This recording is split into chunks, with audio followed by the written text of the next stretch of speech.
I'm Lysowski, the Sabres beat writer for the Buffalo News here in Montreal, the Bell Center. Sabres versus Canadiens on Monday night. Buffalo is not holding a morning skate. Lindy Ralph is keeping them off the ice. Try something different. Their first periods haven't been as strong the past two games. And first game of the back-to-back. The Sabres are back in Buffalo on Tuesday to face the San Jose Sharks. Only 4 days until the trade deadline. Friday at 3 p.m. That's when all moves must be cut off, or at least for the most part. If the players are going to be eligible for the Stanley Cup playoffs on contenders, the Sabres are not in that category. But the rumor mill is churning. You're hearing a lot of players, speculation on who could be moved by the Sabres. The fact of the matter is nobody knows what Kevyn-Adams is going to do.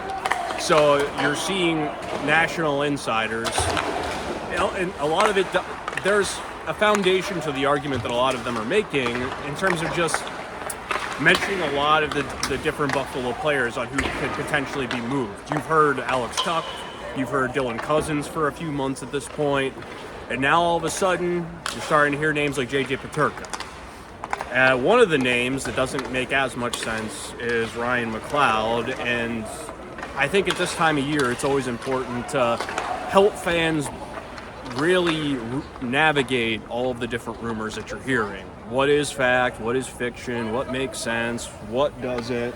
And when it comes to the Sabres, again, because of where their cap space is, where they're at in standings, their desire to make a hockey trade, nobody knows who Buffalo is moving. Yes, they want to sign Jason Zucker and Jordan Greenway.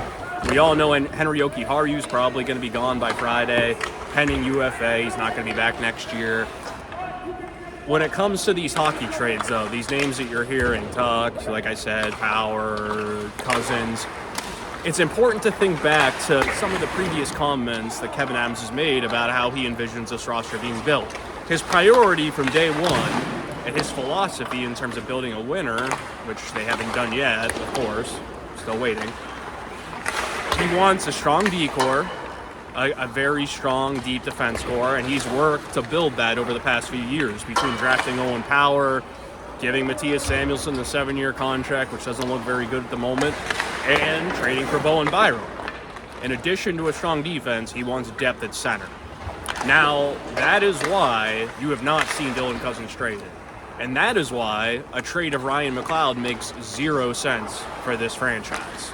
I'll elaborate on that. Yes, they are exploring almost every possible scenario aside from dealing Rasmus Dahlin and Tage Thompson. But when it comes to center specifically, the Sabres don't want to get too thin there. Remember, they were extremely thin at the start of the 21-22 season, where Zemgus Girgensons was like one of their most experienced centers going into camp. Tage Thompson was just moving over there. Dylan Cousins played the wing his rookie season. There was nothing. So Kevyn-Adams over the past 4 years has worked to rebuild that depth. Re-signing Dylan Cousins was part of that. Giving Tage Thompson the extension once he proved he could play center. Drafting Noah Ostlund, Konsta Helenius, Matt Savoy. And last summer, acquiring Ryan McLeod for Savoy. They are not going to just throw away that depth right now because they're in last place. Now, they are willing to listen if somebody makes them an offer they can't refuse. That's for Cousins specifically, in my opinion. That is very unlikely to happen at this stage of the NHL calendar and where Cousins' development is at right now.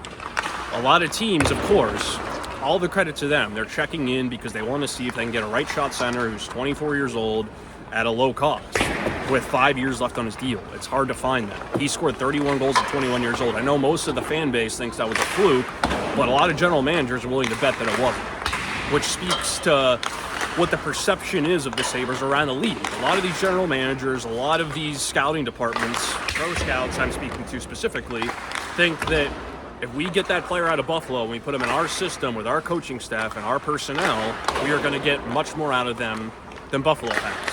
And that argument is supported by years of the Sabres trading players who've gone on to do better things elsewhere. And we are at the point where Kevyn-Adams, because of how dumbfounded I think a lot of people are in the organization by how badly this has gone this season, he is exploring all options. But in the context you need to remember that by is that I don't see him slashing his depth on defense or center for short-term satisfaction or to try to fix this.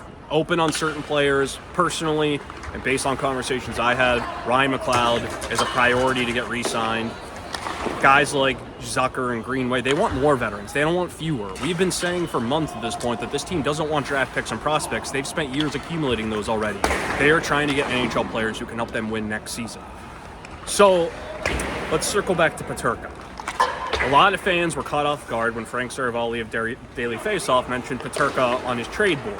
A sudden last-minute addition. There are reasons for that. The Sabres have not engaged in contract talks with JJ Peterka's agent, Alan Walsh. Nothing has been spoken about yet. Offer sheets are a very real possibility this summer. The salary cap going up to $95.5 million. A team could put a predatory, for lack of a better term, offer sheet on Peterka to make Buffalo match it. And you're looking at a contract that would be north of $7 million. Buffalo, if they didn't match it, they'd get a first and a third round pick. It might be a first, second, and third if it goes above 7. The Sabres don't want draft picks, though. So at that point, they'd have to decide whether the match at that salary number, which they may not feel comfortable with at this point, Peterka's development, and he's a winger, right? The conversation is different if this is a center. The conversation is different if it's a defenseman. So it's all about prioritizing where you want to spend your money, where you want to spend your cap space. And right now, because teams are calling about Peterka, you have to listen on what those trade offers could be. Could you get a veteran forward with a skill set that can help you win? As much as Peterka continues to take steps and he's going to have another 20-goal season, that's 2 in a row, he's prone to turnovers. The bad plays in the defensive zone have become, kind of maddening to the coaching staff at times. Look at the metrics. He's not been very good defensively. He hasn't been. He loses attention to detail in the defensive zone. He overpasses. And this is a young player, so you have to sort of weigh, what are you going to do here? And it's important to remember that if you trade Peterka, who are your first-line wingers going to be? Even if you re-sign Jason Zucker, he's 32 years old. If you re-sign Jordan Greenway, he's a bottom 6 player. As much as Lindy Ruff loves him, and Greenway's played some top 6 minutes on this team the past 2 seasons on a winner, he's not a top 6 winger. And you got Alex Tuch entering the last season of his contract. I think that this franchise has reached another crossroads. This season, this missing the playoffs and this going as badly as it has for so many stretches has really questioned who wants to be here beyond this season. And these are conversations that Kevyn-Adams needs to have, because you could put off some of these talks, these contract talks, these preliminary conversations until the summer, but trade values can be impacted for those 3 months. Tuch's a good example of this, because a team's going to give up more now than they would from the summer. Now, if Tuch tells them in July, I want to go play for a winner, that's only 1 year left as opposed to a year and a playoff run in 6 weeks.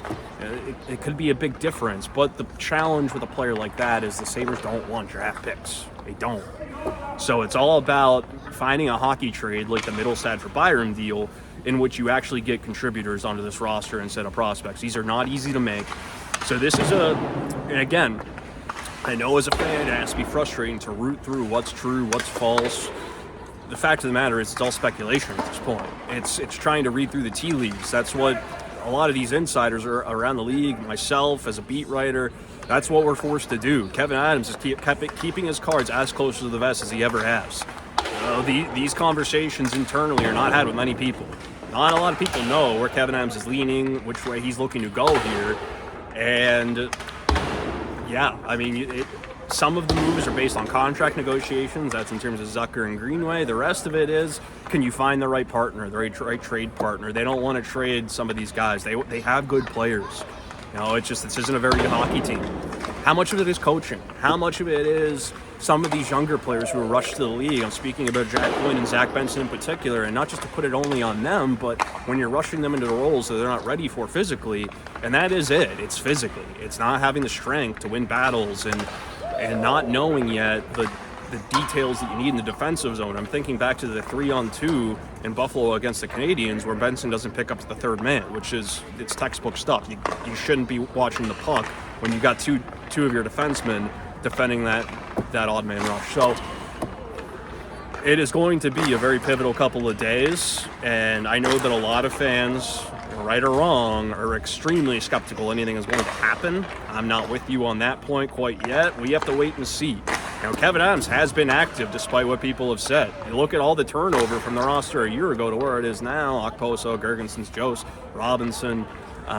Their forward group got turned over. Their D-core didn't.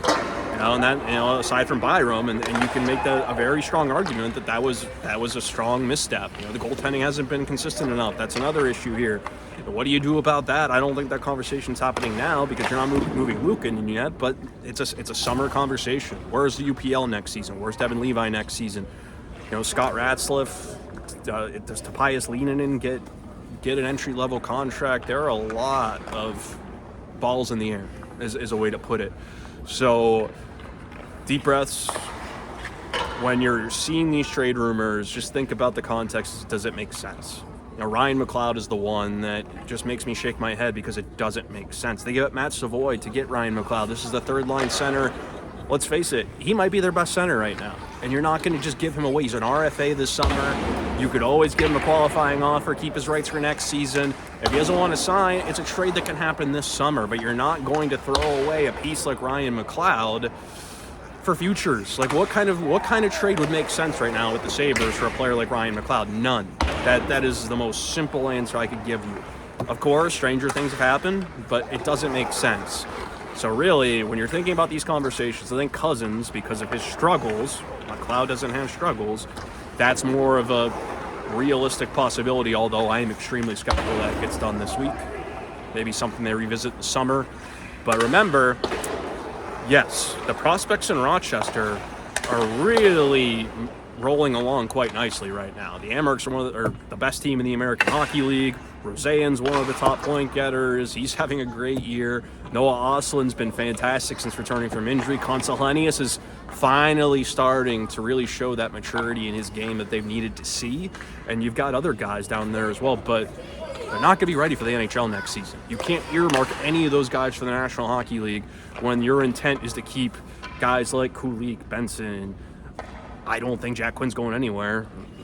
It's going to be tough to move him. I don't know if anyone's going to want him right now, just based on the lack of production. And some people I've spoken to, scouts around the league, think he belongs in the American Hockey League. He can't go there without waivers. So this game tonight is one of four this week for the Sabres, excuse me. Canadians on Monday, San Jose at home on Tuesday, and then they're going to be in Florida for the trade deadline. Kevyn-Adams, there's no press conference coming on Friday. He's going to talk to the reporters on the ground in Florida. Mike Harrington will be there for us. I'll be back in Buffalo, making phone calls, monitoring, giving you guys analysis. I'll post a video like this when the time comes. But thank you very much for tuning in. We'll see what happens tonight. Interesting few days ahead, and talk soon. Thanks.